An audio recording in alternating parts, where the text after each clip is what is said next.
Hi everyone, it's me again, Kuya Daniel, and alam nyo, kagabi ang lungkot ko. Nakangiti lang ako ngayon, pero ayoko pakita na ano ko eh.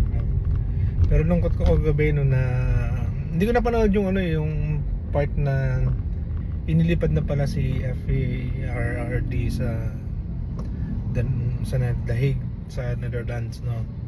Until napanood ko lang yung isang balit, yung sa Malacanang na in-announce ni PBBM na nilipad na siya doon. Let's have a comparison, no. Russian President Vladimir Putin is currently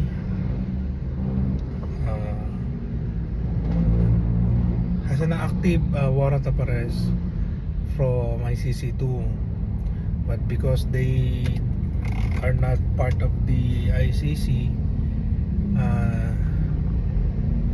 hindi siya pwedeng hulihin unless lumabas siya ng bansa niya, ano?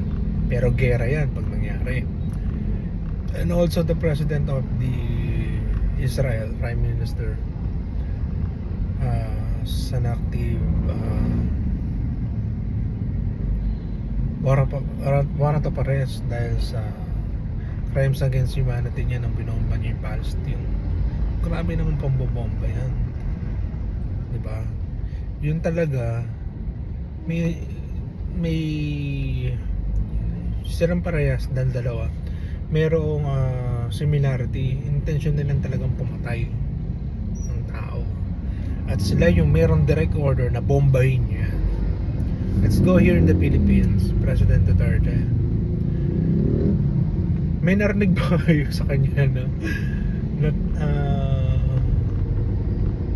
kasi lahat na sinasabi, karamihan ng bida sa the way he talks, may mga biro, diba? Hindi naman siya yung pumatay kay Kian de los Santos sa mga drug addict, diba?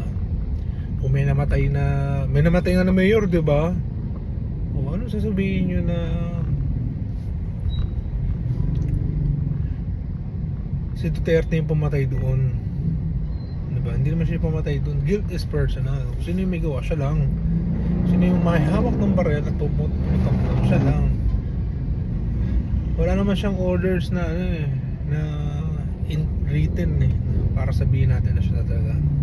So ang pangat sa administrasyon na to, ilalaglag ka, iiwan ka sa ere at kawawa ka sa bandang uli.